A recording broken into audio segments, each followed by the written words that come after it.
Guys, my name is Sean. I'm a houseplant enthusiast from Jakarta, Indonesia. In today's video, I'm going to be sharing with you the care and propagation of the Anthurium safari.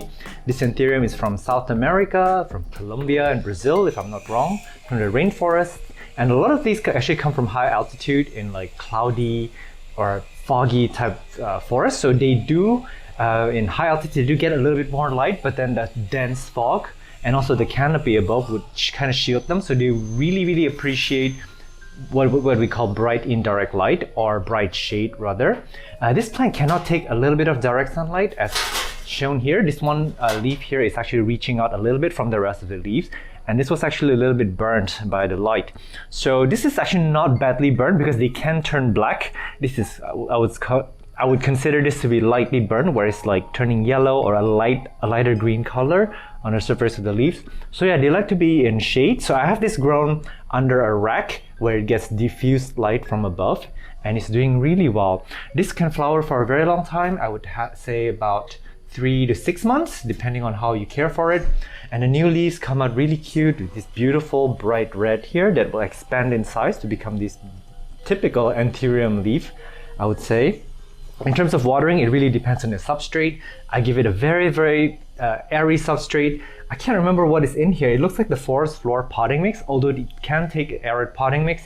If you look at the growth pattern here, it's actually a bit epiphytic. It's growing upwards with all these aerial roots trying to reach out. So this is telling us that it wants to climb onto something. I would say even giving it a moss pole may be beneficial for it, giving it something to root into.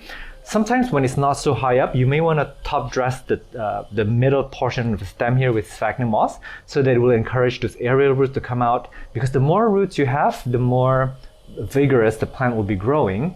So water this according to your potting mix. They are a bit forgiving with watering, although you don't want to keep it sitting in water, you don't want it to be soggy wet, but they can also withstand a little bit of a drought period. So in terms of watering, this is actually a pretty easy Anthurium, as with most of the flowering Anthuriums. In terms of fertilizing, I would fertilize it lightly and frequently. I have a little bit of slow release fertilizer. I've got my worm casting in here. I don't over fertilize my plants. So you may actually burn the plants, or you may cause them to rot.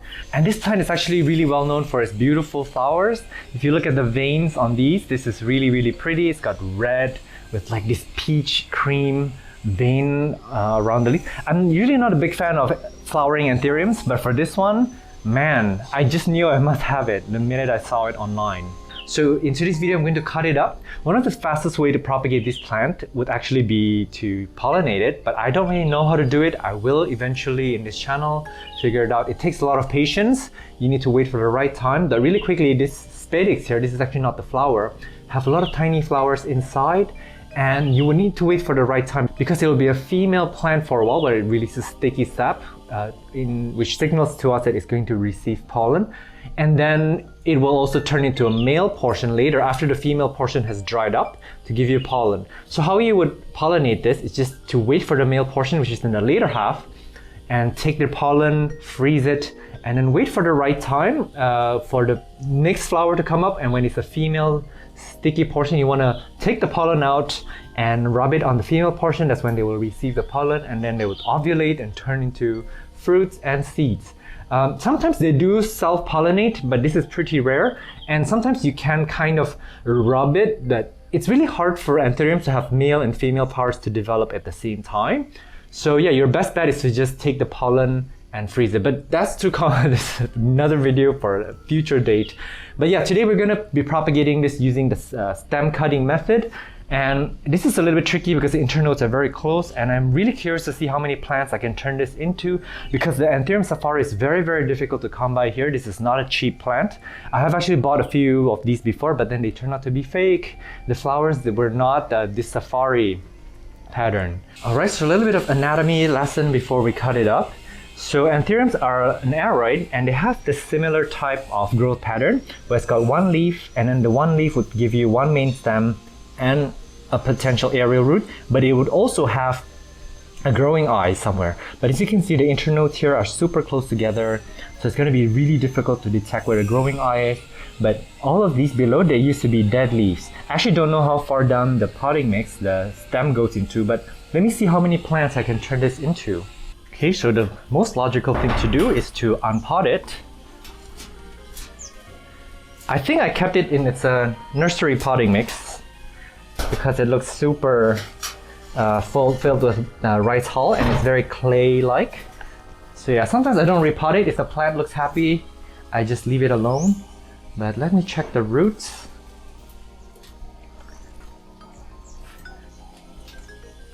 This is actually pretty nice. I don't see any mushy roots. Yeah, and also give it a terracotta pot here so that it dries up a little bit faster. The thing with anthuriums is they don't really want to dry out as much as our philodendrons and monsteras. Oh my god, this stem goes all the way down. We may actually turn this into many plants. But you know what, first thing first, I'm going to clean the table. I'm also going to rinse this off so we can study the notes better. Alright, so I'm actually very excited to work with this. Look at all this stem that's out here. This is quite a lot to work with. I'm really happy. We'll try to turn this into many plants. And so basically, if you see with each of these lines, this used to be one leaf, that would be one node. I'm trying to identify any growing eye, but it's very difficult to. This may be a growing eye. Do you see here? This right here, this little knob here. I think this is a growing eye. It's diamond shape. This as well, I think this is a growing eye. Wait, hang on, that's not it.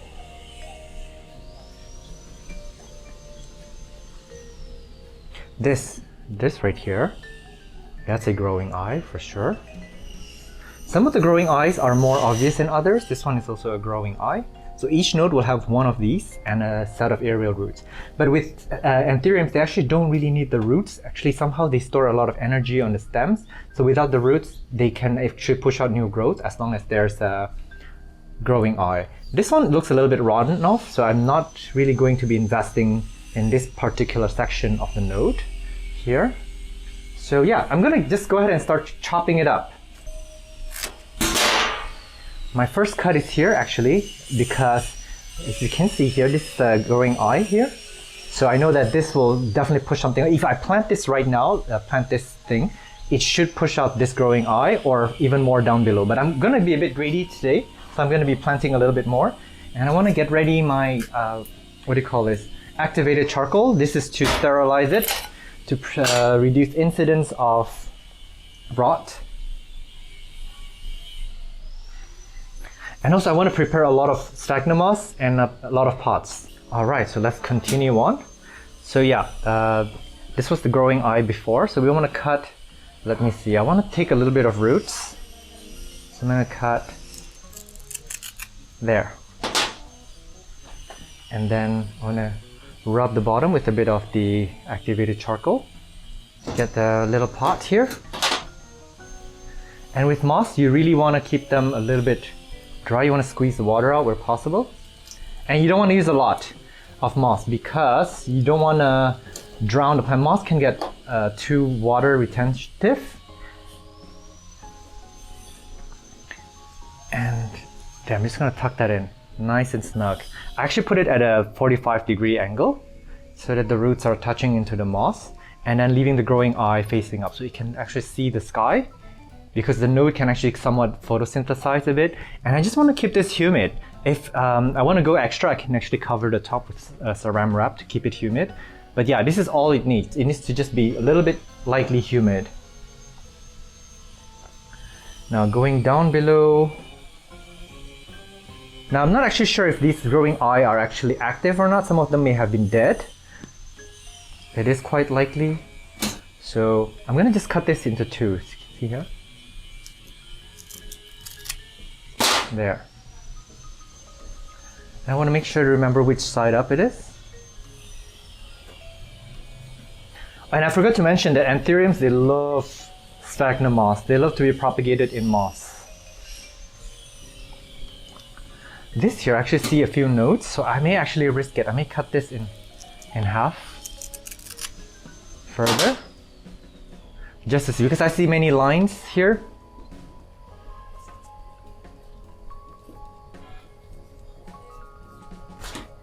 And I'm just gonna pot these up. Alright, moving on down. Sorry for the construction noise, by the way, but I think it's a lot of people are building their homes. It's the end of COVID, so things were on hold for a while. So I'm really glad the economy's coming back to life. So this is the section of the stem where it's a bit rotten off. So I'm just gonna cut this and chuck it away. I don't think this is going to turn into anything. Hang on one second. This may actually turn into something. Hang on. So this is the roots, this is the node, and this may be the growing eye.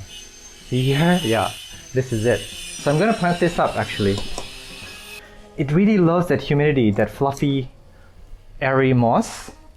This is the condition that it likes. And it's done. Moving on up, I'm gonna be looking at growing eyes. So there's one right here. I'm gonna cut above that, but this time I'm gonna use a knife.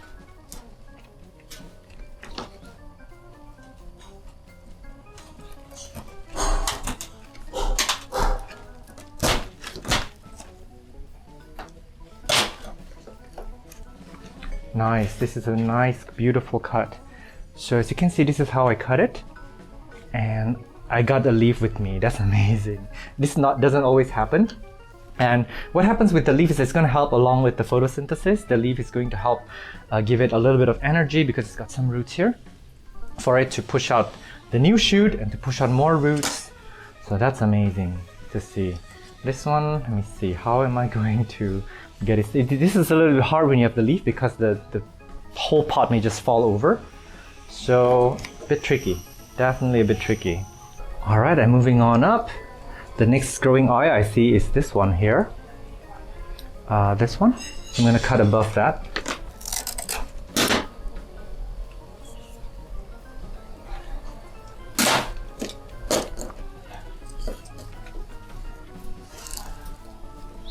For the next one, this is the growing eye here. So I'm gonna cut there. This time with my knife. Going back and forth, the knife and the pruning shears. Yeah, there should be two growing eye here actually. This one may be one. I don't know if you can see there. There may be two nodes here. I don't know if I want to be greedy and cut both. No, I'm just going to keep it as one cutting. Alright, so this is becoming a little bit more challenging. Let me move everything back. So for here, the internodes are so close together. Actually, you could plant this as one plant. This one leaf is gone, so I may actually take this leaf off.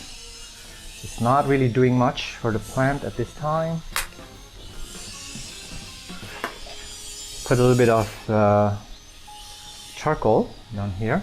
Actually, I could just plant this as it is. I don't know if I want to cut this. It's got such a beautiful flower. This may become a very good parent plant here. Yeah, I may do that. And this time I'm going to give it the aeroid potting mix.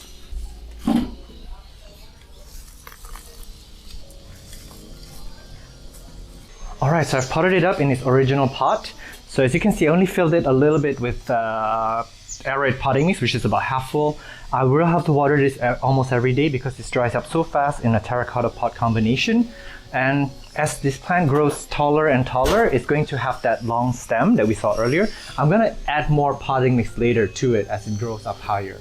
But look at how beautiful this looks now. This is such a nice little pot of plant. Let me actually get up to the eye level. Yeah, it looks so much nicer now than before because you saw how leggy it was before we cut it up. So yeah, we've got this parent plant here, the top cutting I mean, and we've got all these pots. There's 1, 2, 3, 4, 5, 6, 7, 8. So we've got 8 pots, and I'm gonna give you guys a few months update to show you what it looks like after a few months. Welcome to a 9 weeks update. This is the top cutting here, and it's just doing okay. It didn't really do crazy well, and I haven't seen any new growth point here. I guess this is why this plant is a little bit difficult to find, because they are not the fastest growing and they're not the easiest to propagate. The leaves are a bit thin. I'm actually concerned because I may actually have underwatered this. I don't know how that's possible. This is actually shaded, so the rain doesn't really get on this plant. And actually my gardener has been taking care of this plant, so I honestly don't know how it's been watered for the last few months. I'm so sorry, I've been a little bit traveling these days. But really quickly, let me show you the babies here. And this one is put out a tiny new leaf. And I'm actually a little bit concerned because this moss is very, very wet. If you see how dark it is, it looks very, very wet. So I suspect that they may actually be some kind of root rot that happened that may have slowed down its... No, it's fine. It looks just fine.